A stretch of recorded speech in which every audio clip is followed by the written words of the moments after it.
My name is Nico Theron. I'm the founder of Unicus Tax Specialists SA. And in this session, I want to discuss a quite serious proposed amendment to the Tax Administration Act, which we'll probably see towards July this year when the draft bills get released for public comment. But they've already said in the Annex C proposal to this year's budget that they are looking at linking bona fide inadvertent error to substantial understatements. Now let me unpack what that means, because typically you'll find that when you read these Annex C proposals, right, where they say these are the changes that we're going to, or that we plan on making to tax law this year, it seems like they try and be as vague as they possibly can be, right, for whatever reason. And really, unless you are a tax expert, you can read those Annex C proposals, they're going to mean nothing. Right, it's because of the way in which it's drafted. So this particular one on the Tax Administration Act is regarding understatement penalties, and rather a big potential amendment that they're proposing here. And now, of course, we will see only when the bills are released, the draft tax administration laws amendment bills are released towards July this year, this recording being made in April of 25, when we, in July this year of 25, we'll see the final version of the bills and we'll see what the actual proposal is. We'll know exactly what it is they're doing. But I work in tax dispute resolution daily. I have been very loud and public with my comments on their approach to this particular thing, and I can, with a fair amount of confidence, predict what it is I think they're going to do, because I've been following the case law on this. So let me just sketch some background to this, right? So we've got this thing called an understatement penalty. Don't confuse it with the underestimation of provisional tax penalty. That's something entirely different. We've got this thing called an understatement penalty, which is the old additional tax, which can be as high, the penalty can be as high as 200% of the taxes then not paid according to SARS. So it's really a serious penalty. And when you look at the legislation that deals with this penalty starting, it's effectively Part A of Chapter 16, right? Not effectively, it is Part A of Chapter 16 of the Tax Administration Act sets out this understatement penalty thing, right? And what it says if you make a mistake, if you make an error in your tax return, then you will be liable, of course, to a fine or a penalty, an understatement penalty, which ranges from between 10% to 200%, depending on how naughty the taxpayer was. There's this table called the understatement penalty percentage table, which sets up this kind of sliding scale of culpability, if you will, right? It says the more naughty you were, the more culpable you are, the higher the penalty. So, for example, if you just didn't take reasonable care in completing your return, and that resulted in you not paying the correct amount of tax, and the penalty is only 25%, and it's a standard case. But if you were obstructive, or it's a repeat case, you've got a penalty before, then it's 50%. So that's a low level of culpability, and then not the lowest, a low level of culpability, and then you've got the highest level of culpability of 200 of intentional tax evasion, and there the penalty is 200% of the tax not paid. So if you make a mistake in your return, a mistake, I want to say, but it's not quite the right words, but if you do something in your return and you intentionally do that thing in order to pay less tax, then once they assess you to the tax, which you have now tried to hide in some way, shape or form, you'll pay the tax and you'll pay a penalty of 200% in the case of a repeat case. So you kind of get the gist of it, right? The more culpable or the more naughty you were, the higher the punishment, right? Or the worse the punishment. Logical. Right. So there's a fallback, or a standard fallback for these penalties called a substantial understatement. And when you read the understatement penalty system, the regime, right, and you look at this table, you can see that there are behaviors. So this level of culpability that I discussed, a reasonable care not taken, that's a penalty. No reasonable grounds for tax position taken, that's a penalty. Gross negligence, if you're grossly negligent, intentional, and so on and so forth. You can see that there are clearly behaviors, right? You can say, well, the taxpayer acted in this way, therefore the penalty is this and that and that. But then there's a fallback, like a default position, and that is called a substantial understatement. The penalty for that is 10%. And the logical reading of the legislation, at least insofar as SARS puts it, and to be fair, I think I agree with their interpretation, is they say that you can be as reasonable a taxpayer as you want to have been, but if there are substantial amounts involved, then you are going to get a penalty regardless of how reasonable you acted. right, you're going to get a penalty of at least 10%. And you're going to sit there, if you hear this for the first time, you're going to think, how is that fair, right? So there is a balance in it. So the balance being that if you are not guilty of any one of these behaviors, you were as reasonable a taxpayer as you can be, yet nevertheless there's a mistake in the return, and it is a substantial amount. I want to get into what effectively that means, what that substantial amount is and the numbers. But you had an opinion from a registered tax practitioner before the return went in which you now have made this mistake, then SARS can remit. In fact, SARS must remit the penalty. There are a couple of requirements of stuff that must be in that opinion, but then you can still get remittance. So the way the system reads is depending on how guilty you were, there's a penalty that depending on how not guilty, how culpable you are, the higher the penalty is. And then there's this fallback for you were as reasonable a tax person as you can be, then you nevertheless get a penalty unless you had an opinion, in which case we can remit it, right? So that's the way the system reads at the moment, right? But before SARS can get to these behavior classifications to say this is now how it reads at the moment, before SARS can get to these behavior classifications to impose the penalty if they find something wrong, they must first get past another hurdle. Right, and that other hurdle is that the mistake the taxpayer must made, right, for you to SARS for wanting to impose this penalty, the mistake must not have resulted from a bona fide inadvertent error.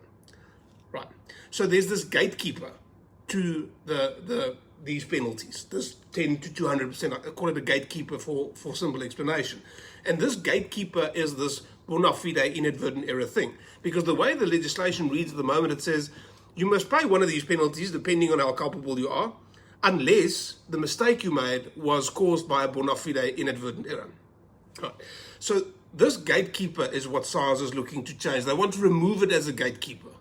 That's effectively I'll call it my guess, which I'll call it my guess, right? Because it is my guess, but my guess is pretty good, right? So they want to remove this as a gatekeeper. And what they're saying is they want to link the words bona fide inadvertent error to substantial understatements. Now, what does that mean? As a layperson or even someone who works in tax, and unless you deal with these penalties often, it's not that easy to see what they're going to do, but I'll tell you now. And let me explain the history behind this proposed amendment, right? This gatekeeper bona fide inadvertent error, there are two schools, if you will, of thought in terms of what that means. What in the world does the words bona fide inadvertent error mean, which is very important because it's this gatekeeper to this massive penalty. If it is a bona fide inadvertent error, you just don't get into the behaviors at all. There's no penalty. If it's not, then you get into the behavior. So it's crucial, and lots of taxpayers base their defenses, and indeed, I'm a tax defense specialist, right? So indeed, we use bona fide inadvertent errors as defense. So the two schools of thoughts, as you can guess, one is SARS and the one is the rest of us, right, if you will. So the way SARS reads bona fide inadvertent error, the way they've been punting this, and they say this because they're the ones drafting it. Excuse me, I'm mistaken. The legislator drafts it. It just so happens to be in line with what SARS says, right? So, well, I'll say they drafted, right? So when they drafted it, they had in mind what a bona fide inadvertent error is. And so what they're doing is when taxpayers now raise their disputes, they are punting what they thought in their minds the words ought to mean, as opposed to what they mean when interpreted objectively using the rules of interpretation of statutes, right? And SARS will say they use the rules of interpretation of statutes. I don't want to get into that. The point is that's why they're making the amendment, because there's such a big difference of view in terms of what those words mean. So to get back to SARS's position, SARS has said, and you can read their papers in Thistle and Coronation, I've read them all. Not only the judgments, I've read the actual applications to the Constitutional Court and I think in the Supreme Court of Appeal. I've read their papers and I've read the opposing papers, and so I've gone through this, and I've read their guide to the understatement penalty. When I was drafting my book, The Practical Guide to Handling Tax Disputes, I spent quite a lot of time in those guides as well, right? But anyway, so reading their guides. So, and you'll be surprised the stuff you find there, anyway.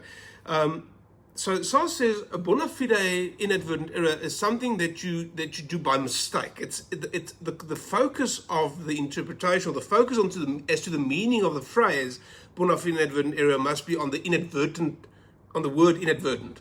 for reasons I don't want to get into now, because they say an error will always be bona fide. So you can't determine because an error in the true sense of the word is always bona fide. Otherwise, it's not an error, it's something else. That's kind of the logic that they go for in terms of getting to this inadvertent thing. So the way they see it is they see, and that's what they argued in Coronation and in Thistle, where the taxpayer said, but hang on, I had an opinion to make this position that I declared on my tax return that you ultimately saw, that you said you disagreed with. To get to that view, I relied on professional advice, right? And so if it turns out that the professional advice that I relied on, because tax is by no means a simple thing, right? If I relied on advice and I nevertheless get it wrong, then I acted in good faith and without any intention to deceive, because I took advice. And so therefore, if it turns out wrong, it's a bona fide inadvertent error. You see, and the reason taxpayers do that is because there was a tax court judgment years ago where the court said bona fide inadvertent error, and there's several. There are others that says other things as well, I know, to be fair.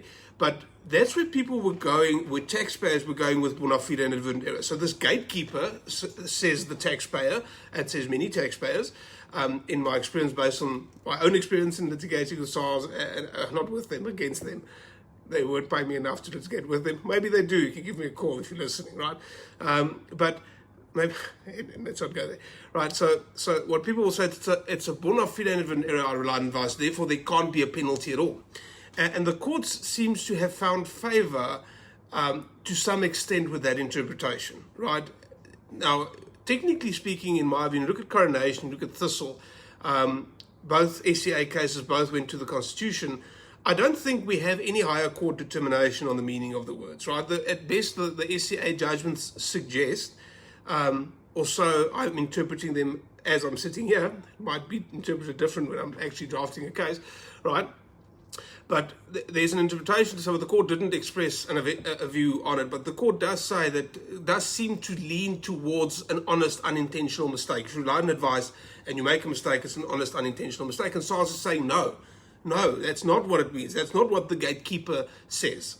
The gatekeeper says, the bona fide inadvertent error says, it must be inadvertent. And so their argument is if you relied on advice, and the advice said, for example, yes, I think, in my opinion, you can claim this as a tax-deductible expense. So I write a formal opinion as a tax professional. I say to my client, in my view, in my professional opinion, this ranks as a deduction. And the taxpayer goes, and on the tax returns, in the block that says tax deduction, says, claim this deduction so much, so much, so much, and it turns out it's wrong, then SARS view, but there's nothing inadvertent about you putting the number in the box on the tax return. There's absolutely nothing inadvertent on it. You did it on purpose.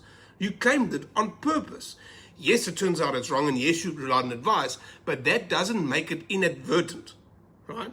And so SARS is saying that you can't have this gatekeeper to the understatement penalty system be interpreted in a way that if you relied on advice, then you are not guilty and you can't get a penalty because it's not a gatekeeper. Now, lots of people will say, but hang on, is SARS then effectively saying to me that taxpayers can make mistakes, and regardless of whether that mistake was made in good or in bad faith, or let's not say in bad faith, regardless of whether or not that mistake was made in good faith, is SARS effectively saying then, that's what it seems to argue, is SARS then effectively saying, but screw you, right? I don't care if you made it in good faith. And in fact, I don't care, right? If you make a mistake, I'm going to penalize you, right? And that's how lots of people have been interpreting their view.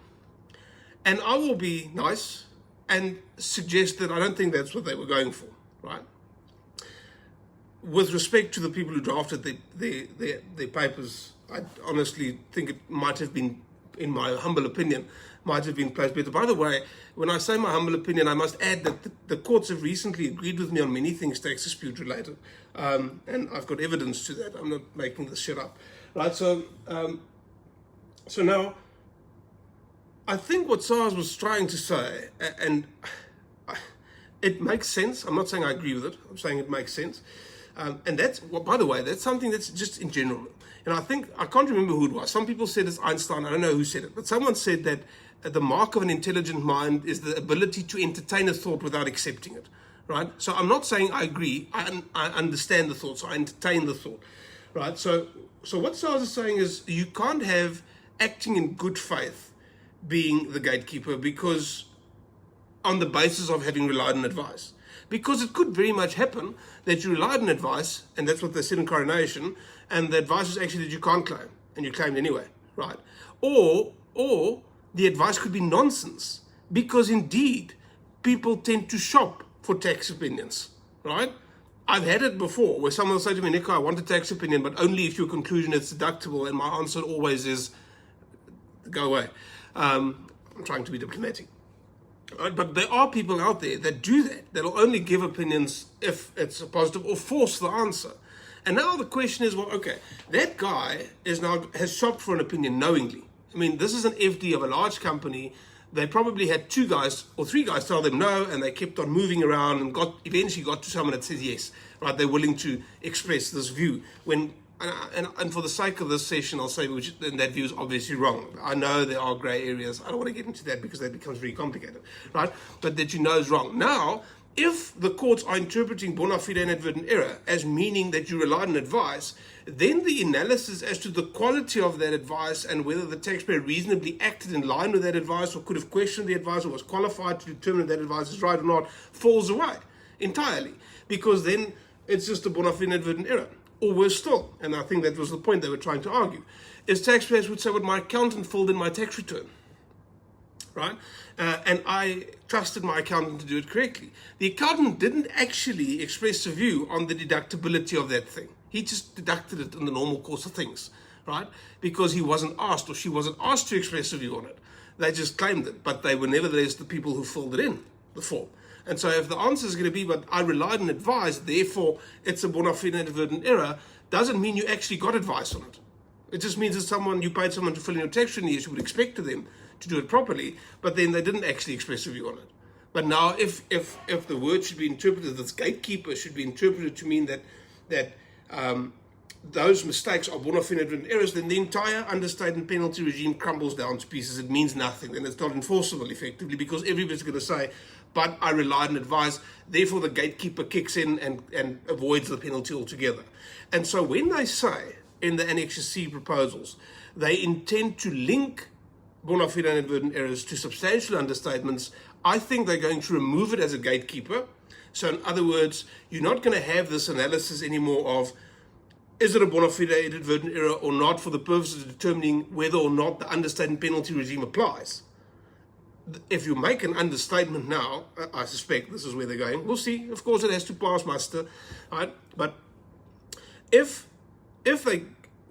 I think they're going with this is, the analysis is not going to be first, is it a bona fide inadvertent error? The analysis is going to be that you make a mistake on the return or not. If yes, then go to the penalty percentage table and determine the level of culpability of the taxpayer, right? So you could have a situation where there is a bona fide inadvertent error. So even on SARS's interpretation or acting in good faith, but you could still end up with a penalty, which is effectively exactly what they were arguing. And by saying they want to link it to substantial understatement, what I suspect they want to do is they want to say, okay, at the moment, if you are not guilty of any one of these behaviors, but there's a substantial amount involved, in other words, it's a substantial understatement, then we'll impose 10%, but we can remit it if you have advice. And I suspect what they're going to say is they're going to add, we can remit it either because you have advice or because it's a bona fide inadvertent error. Do you see the difference in the approach? In the way it reads at the moment, the imposition of the penalty must pass the gatekeeper bona fide inadvertent error. If they, what I suspect is the intended change, if they move it away as a gatekeeper, then the imposition of the penalty follows automatically, and the question of whether it stands to be remitted becomes a question of whether it's a bona fide inadvertent error, which is entirely different and also only limited to substantial understatements. So you can make a bona fide, so the way I think where it's heading is you can make a bona fide inadvertent error, but if you still didn't take reasonable care in completing a return, then you'll still get 25%. I suspect that's where they're going, which is a major, major thing. Right? And what that means for taxpayers is simply this, is clearly SARS seems to intend, I say SARS, let's say the legislator, right? So whatever. So what it means for taxpayers is the imposition of the penalty is already, or the defense, I know, as a tax defense guy, this is what we do day in and day out. We've defended 400 million rand, hundreds of millions, at the risk of sounding like chump, right? Billions and billions. We've saved taxpayers hundreds of millions of rands in understatement penalties. I've built many cases where we defend understatement penalties. It is already exceptionally difficult to win those cases.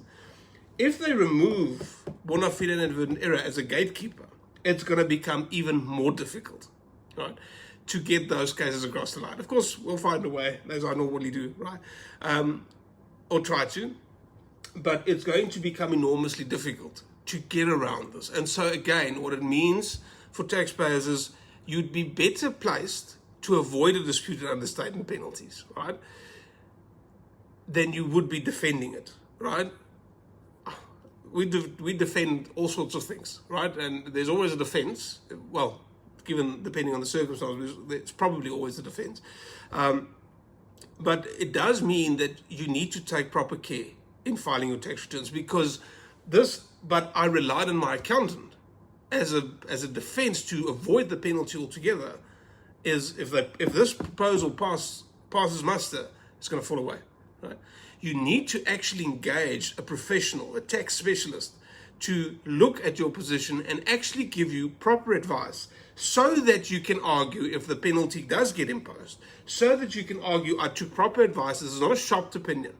When you read the opinion, right, you can read the opinion and you can see that it's a proper view, it's not forced, it's not ridiculous views expressed, it's proper advice. Then you can potentially fall foul of all those behaviors, right? And then you might escape penalty. That is, in fact, what I think it means for taxpayers.